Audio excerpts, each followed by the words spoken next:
So, we're going to talk about trauma bonding, and the following is the mechanics and the process that will get you traumatically bonded to a narcissist, broken down as simply as I can state it. Traumatic bonding is the misuse of emotions and empathy to bond you to another person, using fear, excitement, sexuality, emotional pain, in any combination. Traumatic bonding forms when four conditions are met: abuse or trauma, acts of kindness, perceived threats to life or a way of life, and those acts of kindness become a kind of hook that is locking you to your abuser, locking you in place when you would otherwise leave. They will break your heart. They will beat you up emotionally and physically. They will betray you. Whatever it is repeating, it is painful, and it is a very traumatic event for you and not for the narcissist. You expect this person to have your best interest at heart and in their mind, and assume that if only they knew that they were hurting you, that they would feel some kind of remorse and that they would stop this behavior. So you go to them, the very same people who are doing this to you, for relief from the pain that they are inflicting upon you. This is where the problem starts. You are going to the person who caused the trauma for relief. And if you get any relief, it will be fleeting at best. It might just even be the relief that you get from telling them what the issue is at hand. You mistaking them for people who actually give a rat's ass about how you feel and then would want to do something to relieve your pain is where this lies. And they do not, in fact, care for your feelings because they barely understand at all if that they don't care or even understand that your feelings exist. You are actually telling your very worst enemy how they are hurting you and where to attack next. They will move from one emotion to another in a single conversation.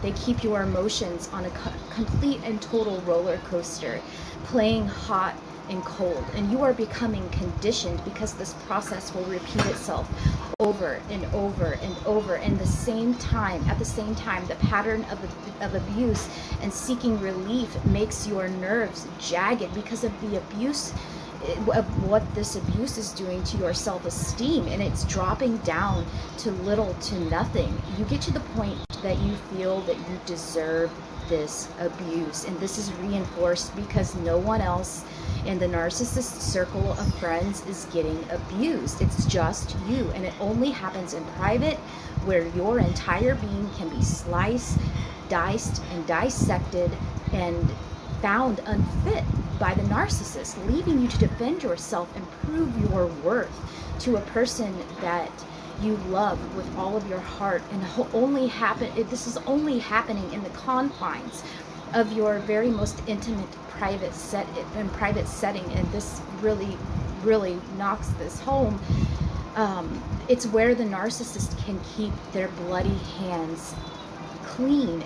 They keep their squeaky clean reputation fresh, and they're a devil at home and an angel on the street.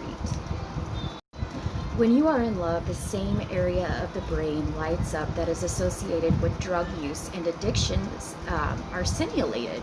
Chemicals in your brain become alerted, responding to the cycle of trauma, and it turns into an addiction that ranks right up there with hardcore drugs that people get hooked up on. It is especially insidious to deal with because emotions get tangled up into this mess. There are hormones, enzymes, and peptides that regulate bonding with others, pain and pleasure, depression and happiness, and it's that start to regulate and pulse with the cycle of abuse and relief. This effectively locks you in with creating a dependency on your abuser. Acts of kindness by your abuser become your fix, and you are now a junkie. Your brain floods you with cortisol when the stress hormones, when everything is acting up and not going well with the narcissist, or when they are absent, creating a longing in you that is spurring you into action. This is your brain chemistry changing, hard at work, trying to help you survive the emotional abuse that is processed the exact same way as physical abuse. The brain does not differentiate between physical and emotional abuse, and getting relief from the narcissist is now tied to your endorphins, your happy juice. The intensity of this relationship will hijack your emotions as you feel empty and hollow without the narcissist. The release of cortisol increases your anxiety and stress levels in their absence. In addition, you start clinging to the narcissist because you believe, as your self-esteem is absolutely shredded, that no one wants you and that no one will. In fact, combining everything, people often can't imagine a life without the narcissist. It feels like intense love when you are traumatically bonded to somebody. Intense longing for the narcissist persists even after the relationship has ended, and great anguish, making them leaving them almost impossible. Traumatic bonding does not quickly release its coils that bind you. It goes beyond a cognitive decision at this point. This is a biochemical anchor holding you in place.